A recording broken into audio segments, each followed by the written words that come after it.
Good morning student. आज की video में हम रेस्पायरेशन टॉपिक पर डिस्कस करेंगे। तो रेस्पायरेशन श्वसन क्या है ये जानेंगे। तो जितने भी जीवधारी होते हैं सभी क्या करते हैं, श्वसन की क्रिया करते हैं। और श्वसन क्यों करते हैं? तो श्वसन हम इसलिए करते हैं, देखिए कभी कभी क्वेश्चन पूछा जाता है कि श्वसन हम क्यों करते हैं, तो कुछ लोग आंसर देते हैं कि श्वसन जीवित रहने के लिए करते हैं। तो श्वसन जो करते हैं हम, तो श्वसन ऊर्जा के उत्पादन के लिए या ऊर्जा प्राप्ति के लिए ही हम क्या करते हैं, श्वसन की क्रिया करते हैं। तो जो श्वसन होता है, तो श्वसन में क्या होता है, ऊर्जा बनती है या ऊर्जा मुक्त होती है, निकलती है। तो श्वसन किस लिए करते हैं, ऊर्जा के उत्पादन के लिए हम श्वसन की क्रिया करते हैं। तो श्वसन अब क्या है ये जानते हैं। तो श्वसन क्या है? श्वसन एक अपचायक जैव रासायनिक अभिक्रिया है। तो इसमें क्या आया कि श्वसन एक अपचायक जैव रासायनिक अभिक्रिया है। तो एक शब्द है अपचायक और दूसरा शब्द है जैव रासायनिक अभिक्रिया। तो देखें, जो हमने पहले की वीडियो में पढ़ा था, जब हमने कैरेक्टरिस्टिक्स ऑफ लिविंग थिंग्स पढ़ा था, तो उसमें क्या था, जो उपापचय क्रिया होती है, मेटाबॉलिक रिएक्शंस हैं, वो दो प्रकार की थी, कैटाबॉलिक और एनाबॉलिक, अपचायक और उपचायक या अपचयी और उपचयी। तो जो अपचायक है इसे कहते हैं कैटाबॉलिक। तो कैटाबॉलिक का मतलब है कि ऐसी क्रियाएं जिनमें किसी बड़े पदार्थ का क्या होता है, छोटे छोटे अणुओं में विघटन होता है, उसे क्या कहते हैं, अपचायक अभिक्रियाएं कहते हैं। जैसे कोई बड़ा अणु है, छोटे छोटे अणुओं में टूटता है या छोटे छोटे मॉलिक्यूल्स में टूट जाता है, तो उन्हें क्या कहेंगे, अपचायक अभिक्रिया। अब जैव रासायनिक अभिक्रिया के यहाँ तो ऐसी क्रियाएं जो जीवधारियों में होती हैं या जिनमें जीवन होता है उनमें होती है, उन्हें क्या कहते हैं, जैव रासायनिक। तो श्वसन एक अपचायक जैव रासायनिक अभिक्रिया है जिसमें कार्बनिक पदार्थों का विघटन होता है। तो अब एक शब्द, कार्बनिक पदार्थ कौन कौन से हैं? तो भोजन के रूप में हम जो ग्रहण करते हैं या पौधे जो भोजन के जो होता है वो क्या करते हैं, निर्माण कर लेते हैं प्रकाश संश्लेषण के द्वारा। तो कौन कौन से कार्बनिक भोज्य पदार्थ होते हैं? तो वसा, कार्बोहाइड्रेट और प्रोटीन्स आदि ऐसे कार्बनिक पदार्थ हैं, उनका क्या होता है, विघटन होता है और इसके फलस्वरूप कार्बन डाइऑक्साइड तथा जल मुक्त होता है और साथ ही ऊर्जा भी निकलती है। तो किस लिए श्वसन होता है? श्वसन मुख्य रूप से ऊर्जा की प्राप्ति के लिए ही क्या करते हैं, जीवधारी श्वसन करते हैं। तो इसकी परिभाषा सीधी हो जाती है, श्वसन एक अपचायक जैव रासायनिक अभिक्रिया है जिसमें कार्बनिक पदार्थों का विघटन होता है और इसके फलस्वरूप कार्बन डाइऑक्साइड CO2 तथा जल मुक्त होता है और इसके साथ ही क्या होती है, ऊर्जा मुक्त होती है। तो इसे क्या कहते हैं, श्वसन कहते हैं। तो अब श्वसन के बाद क्या होता है, सीधे भी कह सकते हैं श्वसन एक जैव रासायनिक अभिक्रिया है जिसमें कार्बनिक पदार्थों का विघटन होता है और ऊर्जा मुक्त होती है, उसे क्या कहती है, श्वसन कहती है। तो ये भी सीधी सिंपल भाषा कह सकते हैं कि श्वसन एक जैव रासायनिक अभिक्रिया है जिसमें कार्बनिक पदार्थों का विघटन होता है और ऊर्जा मुक्त होती है, उसे क्या कहते हैं, श्वसन कहते हैं।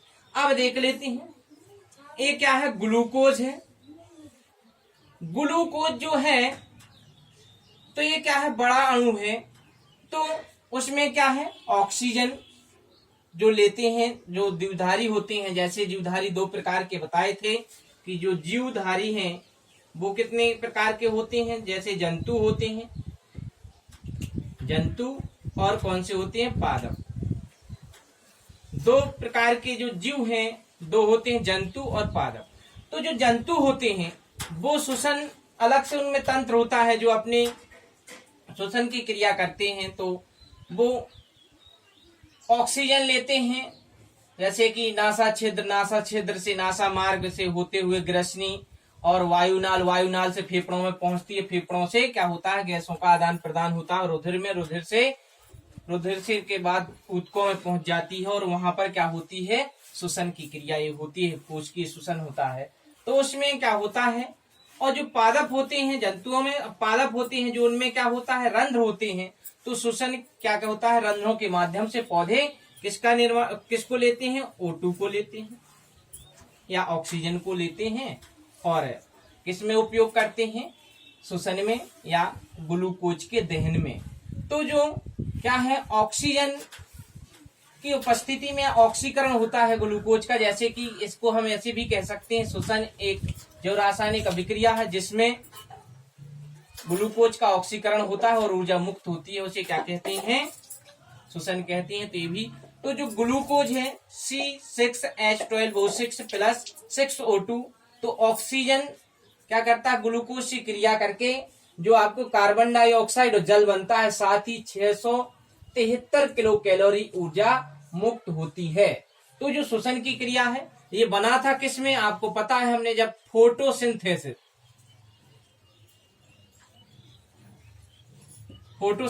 या प्रकाश संश्लेषण की क्रिया पढ़ी थी, तो उसमें ग्लूकोज का निर्माण हुआ था। यहाँ ग्लूकोज का क्या हो रहा है, विघटन हो रहा है, और विघटन से क्या है, कार्बन डाइऑक्साइड जल का निर्माण हो रहा है और ऊर्जा मुक्त हो रही है। तो श्वसन हम किसके लिए करते हैं, ऊर्जा के लिए। अब आगे बढ़ते हैं, तो टाइप्स ऑफ रेस्पिरेशन, श्वसन के प्रकार। तो श्वसन कितने प्रकार का होता है, 2 प्रकार का होता है। एक होता है एरोबिक रेस्पिरेशन, ऑक्सी श्वसन, और दूसरा एनएरोबिक रेस्पिरेशन, अनऑक्सी श्वसन। तो ये 2 प्रकार हो जाते हैं, ऑक्सी और अनऑक्सी श्वसन। तो जैसा कि इसके शब्द से ही क्लियर हो रहा, ऑक्सी श्वसन, तो ऑक्सी मतलब ऑक्सीजन की उपस्थिति में, तो कह सकते हैं ऐसा श्वसन जो ऑक्सीजन की उपस्थिति में होता है उसे क्या कहते हैं, ऑक्सी श्वसन कहते हैं। और ऑक्सी श्वसन में वही रिएक्शन जो ऊपर हमने लिखी थी वही रिएक्शन है, वही रिएक्शन हो जाती है। तो जो ऑक्सी श्वसन होता है इसमें भोजन का क्या होता है, पूर्ण जो होता है दहन हो जाता है या पूर्ण रूप से ऑक्सीकरण हो जाता है। अब अगला है एनएरोबिक रेस्पिरेशन, अनऑक्सी श्वसन। तो ऐसा श्वसन जिसमें क्या होता है, ऑक्सीजन की अनुपस्थिति में होता है उसे क्या कहते हैं, अनऑक्सी श्वसन। तो कह सकते हैं इस प्रकार के श्वसन में ऑक्सीजन की आवश्यकता नहीं होती है, तो उसे अनऑक्सी श्वसन कहते हैं। तो अनऑक्सी श्वसन देखें, जो ग्लूकोज है उसमें क्या है, इसमें ग्लूकोज है लेकिन ऑक्सीजन क्या है, अनुपस्थित है, और ऑक्सीजन की अनुपस्थिति में ही क्या बनता है, एथिल एल्कोहल और कार्बन डाइऑक्साइड निकलती है और 28 किलो कैलोरी ऊर्जा क्या होती है, मुक्त होती है या निकलती है। तो इसमें क्या होता है, भोजन का पूर्ण रूप से दहन नहीं हो या ऑक्सीकरण नहीं हो पाता है, तो ये हो जाता है कि ये क्या है, कम ऊर्जा बनती है इसमें।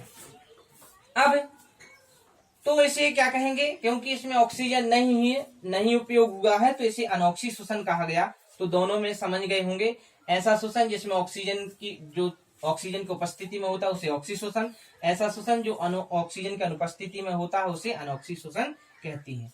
अब बात आ जाती है difference between aerobic respiration and anaerobic respiration.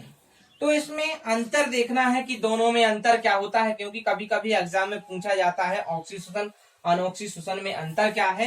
तो इसमें हम पॉइंट बाय पॉइंट लिखते जाते हैं कि जैसे कि पहला तो यही है कि इसमें क्या होती है, जो एरोबिक रेस्पिरेशन है इसमें O2 की प्रेजेंट होता है, उपस्थिति में होती है, और इसमें O2 की अनुपस्थिति में होता है।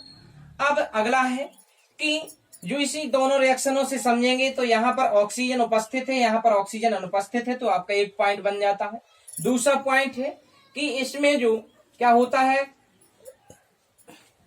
कार्बन डाइऑक्साइड और जल का निर्माण होता है, किसमें, इसमें CO2 बनती है और H2O का निर्माण होता है, और इस प्रकार के श्वसन में क्या होता है, एथिल एल्कोहल और O2 बनती है।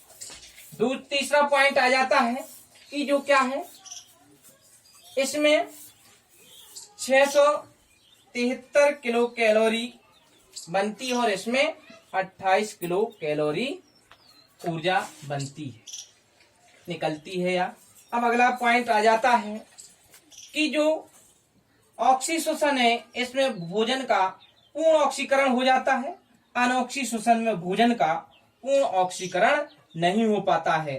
तो ये 4 पॉइंट चौथा पॉइंट हो जाते हैं, दूसरा, तीसरा और चौथा।